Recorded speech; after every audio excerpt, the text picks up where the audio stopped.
ఆత్మ గౌరవం దిశగా ఈరోజు 2 సంవత్సరాల పైన కూటమి పాలన చంద్రబాబు నాయుడు ప్రభుత్వంలో జరుగుతున్న బలహీన వర్గాల మీద జరుగుతున్న దాడులు అవ్వచ్చు, బలహీన వర్గాలని ఏ విధంగా బీసీలే మా వెన్నెముక అని చెప్పి బీసీలని ఏ విధంగా అణగదొక్కుతున్న పరిస్థితులను ఒకసారి అధ్యయనం చేసుకోవడానికి ఈ 2 సంవత్సరాలు బలహీన వర్గాలు పడుతున్న ఇబ్బందులన్నీ కూడా ఒకసారి అందరం కూడా కలిసి కూర్చొని చంద్రబాబు నాయుడు ప్రభుత్వం చేస్తున్న ప్రజా వ్యతిరేక విధానాలు, మాకు రావాల్సిన బలహీన వర్గాలకు చెందవలసిన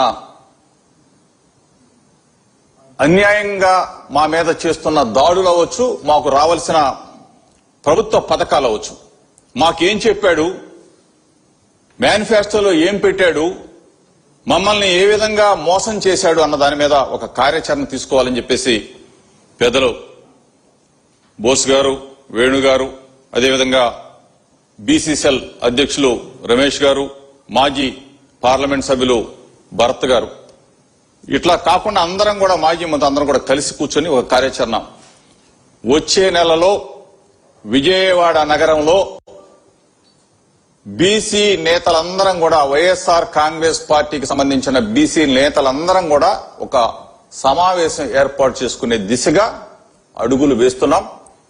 రేపు రాబోయే రోజుల్లో జోనల్ వారీగా ఈ కార్యాచరణ తీసుకెళ్లబోతా ఉన్నాం.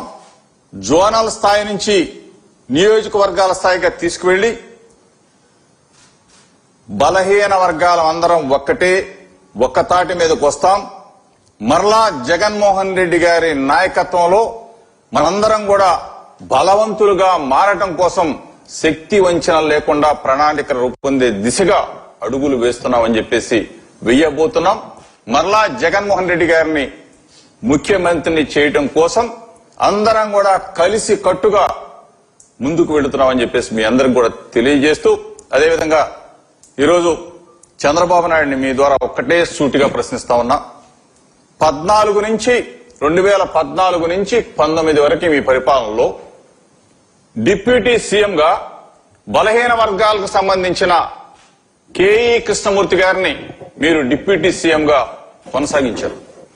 ఆ తర్వాత మేము మా ప్రభుత్వం, మా జగనన్న ప్రభుత్వం బీసీ, ఎస్సీ, ఎస్టీ, మైనార్టీ అంటే 5 డిప్యూటీ సీఎంలు ఇచ్చి గౌరవించాం. ఈరోజు చంద్రబాబు నాయుడు ప్రశ్నిస్తా ఉన్నా, ఈ రోజున్న మీ ప్రభుత్వంలో మా బలహీన వర్గాలకు సంబంధించి మీరు ఎందుకు డిప్యూటీ సీఎం పదవి ఇవ్వలేదు అని చెప్పేసి అడుగుతా ఉన్నాం. అసలు ఎందుకు మేము ఎన్నికల వరకు బలహీన వర్గాలు మాకు కావాలి అని చెప్పిన చంద్రబాబు నాయుడు ఎన్నికలైన తర్వాత మా వర్గానికి సంబంధించిన డిప్యూటీ సీఎం పదవి ఎందుకు ఇవ్వలేదు, మా వర్గానికి సంబంధించిన వాళ్ళకి ఎందుకు ఇవ్వలేదని చెప్పేసి నేను చంద్రబాబు నాయుడిని క్వశ్చన్ చేస్తా ఉన్నా, అడుగుతా ఉన్నా. మమ్మల్ని నువ్వు వెన్నుపోటు పొడవటం కాదా అని చెప్పేసి మీడియా సాక్షిగా చంద్రబాబు నాయుడిని అడుగుతా ఉన్నాం.